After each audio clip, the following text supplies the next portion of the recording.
Hello friends, K കിച്ചണിലേക്ക് എല്ലാവർക്കും സ്വാഗതം. ഇന്ന് നമുക്ക് വെറൈറ്റി രീതിയിൽ വെണ്ടയ്ക്ക മസാല നിറച്ച് ഫ്രൈ ആക്കി എടുക്കുന്നത് എങ്ങനെയാണെന്ന് നോക്കാം.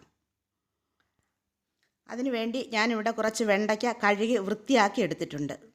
ഇനി നമുക്കത് മസാല നിറയ്ക്കാൻ വേണ്ടി ഇതുപോലെ ഒന്ന് കീറിയെടുക്കാം.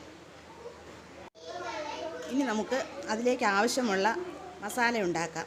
അതിനുവേണ്ടി ഞാനൊരു ബോളെടുത്ത് അതിലേക്ക് 1 ടീസ്പൂൺ മുളക് പൊടി, 1/2 ടീസ്പൂൺ മഞ്ഞൾപ്പൊടി, 1 ടീസ്പൂൺ മല്ലിപ്പൊടി, ഇഞ്ചി വെളുത്തുള്ളി പേസ്റ്റ്, കപ്പലണ്ടി ചതച്ചിട്ടത്, 1/2 ടീസ്പൂൺ ഉപ്പ്, 1 മുറി നാരങ്ങാ നീര്, ഗരം മസാല, ഇഞ്ചി വെളുത്തുള്ളി പേസ്റ്റ്, കപ്പലണ്ടി ചതച്ചതും ഒക്കെ ഉള്ള ആ വീഡിയോ എൻ്റെ കയ്യിൽ നഷ്ടപ്പെട്ടു പോയി. നിങ്ങളത് ചെയ്യുമ്പോൾ അതും കൂടി ചേർക്കണം.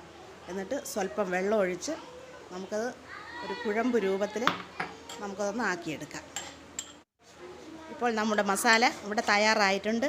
ഇനി നമ്മൾ ആ കീറി വെച്ചിരുന്ന വെണ്ടയ്ക്ക ഓരോന്നും എടുത്ത് നമ്മൾ ആ ഉണ്ടാക്കി വെച്ച മസാല അതിലേക്ക് നിറച്ച് കൊടുക്കണം.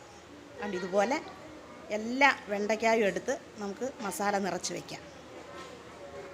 അപ്പോൾ ആ വെണ്ടയ്ക്കെല്ലാം ഞാൻ മസാല നിറച്ച് കഴിഞ്ഞു. ഇനി നമുക്കൊരു പാൻ അടുപ്പിൽ വെച്ച് അത് ചൂടാകുമ്പോൾ അതിലേക്ക് സ്വല്പം എണ്ണ ഒഴിച്ചു കൊടുക്കാം.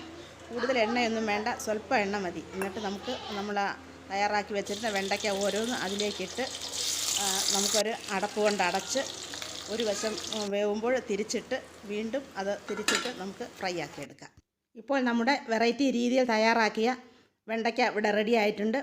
ഇത് ചോറ് കഴിക്കാനും ചപ്പാത്തി കഴിക്കാനും ഒക്കെ വളരെ ടേസ്റ്റുള്ളതാണ്. എല്ലാവരും ഇതൊന്ന് ഉണ്ടാക്കി നോക്കണം. ഇഷ്ടപ്പെടുകയാണെങ്കിൽ സബ്സ്ക്രൈബ് ചെയ്യണം, ലൈക്ക് ചെയ്യണം, കൂട്ടുകാർക്കെല്ലാം ഒന്ന് ഷെയർ ചെയ്ത് കൊടുക്കുകയും വേണം. വീഡിയോ കണ്ടതിന് താങ്ക് യു.